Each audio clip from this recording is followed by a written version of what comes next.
السلام عليكم. وحشني كتير يا جماعة.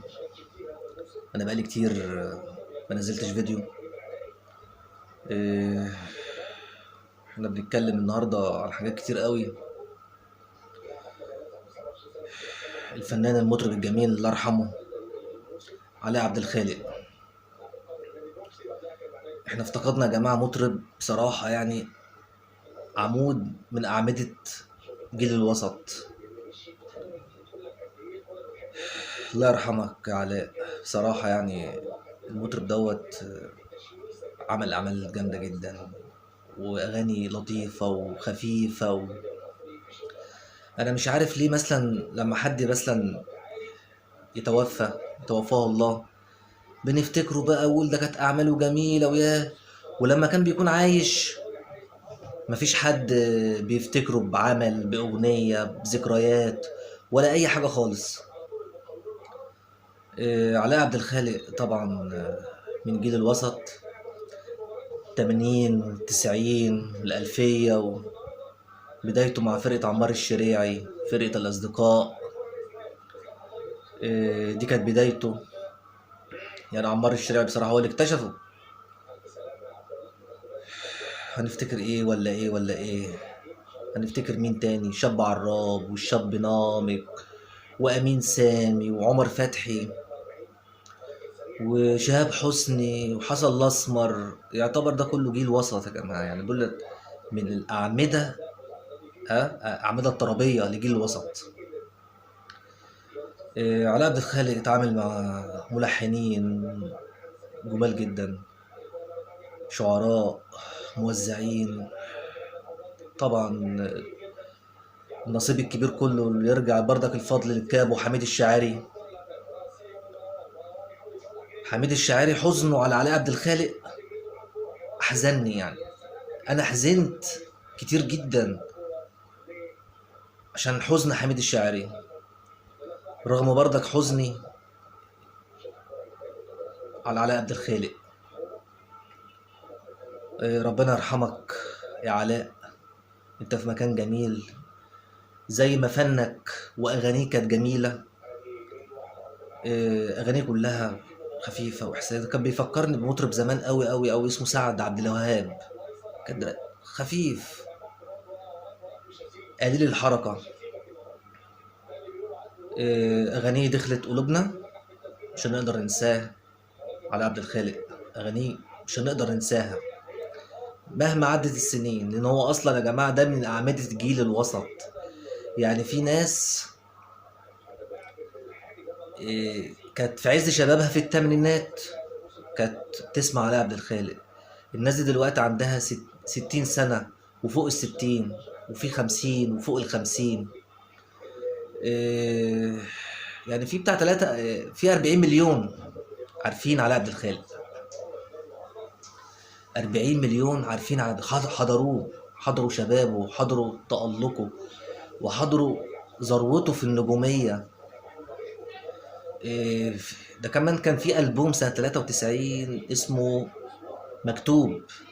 مكتوب يا حبيبي تاخدني، مكتوب بهواك توعدني، مكتوب انا اقرب منك اتاريك انت بتبعدني. الالبوم دوت ده داخل منافسة يا جماعة، منافسة بين محمد فؤاد وعمرو دياب. الالبوم دوت حقق ايرادات جامدة جدا. الاغنية ديت ده كان تطور حقيقي بصراحة، يعني اللي على عبد الخالق ما كانش حد منتظر الالبوم دوت ينجح بطريقة غريبة. ارجعوا تاني اسمعوا ألبوم مكتوب، وهنرجع تاني نقول ونعيد. ارجعوا تاني لجيل الوسط، أغاني التمانينات والتسعينات. أنا قلت في 40 مليون حضر الجيل ده وموجود حاليا، أعماره ما بين ال40 و60. هي ذكريات جميلة وهنفضل عايشينها ونفتكرها مع بعضينا. أقول إيه؟ الله يرحمك يا علاء ويرحم المطربين الكتير اللي فقدناهم. في مطربين كتير جدا وفي ملحنين وشعراء ماتوا ولا حد بيتكلم عليهم، وفي ناس مريضة، في ملحنين كبار وشعراء كبار وموزعين كبار اسألوا عليهم. أنا بتكلم نقيب الموسيقيين مصطفى كامل. أنا أعرف مصطفى كامل ده شاعر جميل جدا. وبدايته حلوة، واشتغل مع مطربين عظماء كبار. يا أستاذ مصطفى، أرجوك ارجع تاني شوف المطربين اللي الناس ديت ناس. اسأل على سعيد الأرتيست، شوف أعماله عاملة ازاي، كرمه، كرم سعيد الأرتيست. أحمد جمعة، هشام العربي، إبراهيم كولا. الجيل ده يا جماعة 40 سنة أعمال، يعني أعمال. ده جيل وسط، عارفين يعني إيه جيل وسط يا جماعة؟ ده بعد الجيل العمالقة اللي بيقولوا عليهم بتاع عبد الحليم وفوزي وفريد. ارجعوا، ده جيل اللي مستلم من الجيل العظيم ده. احنا هنرجع تاني نسمع أغاني. وربنا يرحمك يا علاء، يعني انت بصراحة هفتقدك، لان رغم ان انت كنت مريض وما كنتش بتعمل اعمال، بس كنا بنسمعك برضك، كنا بنعيد الذكريات. انا اتكلمت عليه قبل كده، انا ما بتكلمش اللي علاء عشان مات، انا اتكلمت كتير عن علاء عبد الخالق، وهتكلم على مطربين كتير مفتقدينهم، في اللي قاعد في بيته، وفي اللي توفى ومفيش حد بيعبره رغم اعماله خالده، زي عمر فتحي، امين سامي، شاب عراب، شاب نامق. ذكريات يا جماعه جميله، وتابعونا، ويلا نسمع اغاني جميله قوي كده، ونبتدي لجيل الثمانينات والتسعينات والالفيه برضك، فيها اعمال توابع الجيل الوسط يعني. نسمع علاء عبد الخالق، ونسمع المطربه حبيبه، ونسمع المطربه الجميله هالة هادي. هالة هادي يا جماعه لها اعمال متلتله، زي بيقولوا بالمصري كده، متلتله. مطربه جميله جدا هالة هادي دي. في اغنيه جميله عايزين نسمعها، اسمها الليله اخر صهلله. المطربه الرقيقه الجميله هالة هادي. يلا بينا معانا ونسمع الليله اخر صهلله. يلا بينا يا جماعه.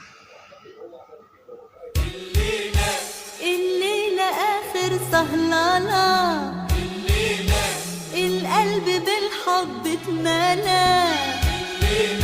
الليلة آخر صهللة، القلب بالحب اتملى.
السنين جريت، السنين جريت للأسف.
جميلة جدا يا جماعة، مطربة هالة هادي وأغانيها الجميلة اللي مش هنقدر ننساها.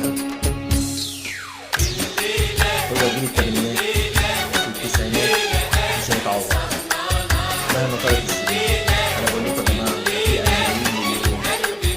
40 مليون حضروا الجيل ده، كانوا واعيين وعارفين يعني ايه شريط كاسيت، يعني ايه ملحن. كنا بنشوف علبة الشريط ونقرا الملحن والمشاعر والموزع، كنا سميعة بجد وكنا بنسمع الأغاني بجد مش هبد خلاص. دلوقتي انت عمال تسمع هبد مفيش. احنا كنا صغيرين كنا يعني بنعرف يعني ايه عمرو اسكندراني وبحر ابو جريش حتى القمر فوق في الشعب كان ليه اصول وليه قواعد. اغاني الموال كل القلوب متبسمة، فكرة كويسة. حتى القمر فوق في هو السماء، جيل كل القلوب متبسمة، حتى القمر فوق في السميع. السماء. السميع بتاع زمان. وديك برجع تاني اسمع اغاني. ربنا يرحم على عبد الخالق. معقول كده؟ منقدرش ننساه. إيه كل ده؟ السلام عليكم. معقول كده؟ الحب جمع ده وده، ورقصني وارقص يا ولا.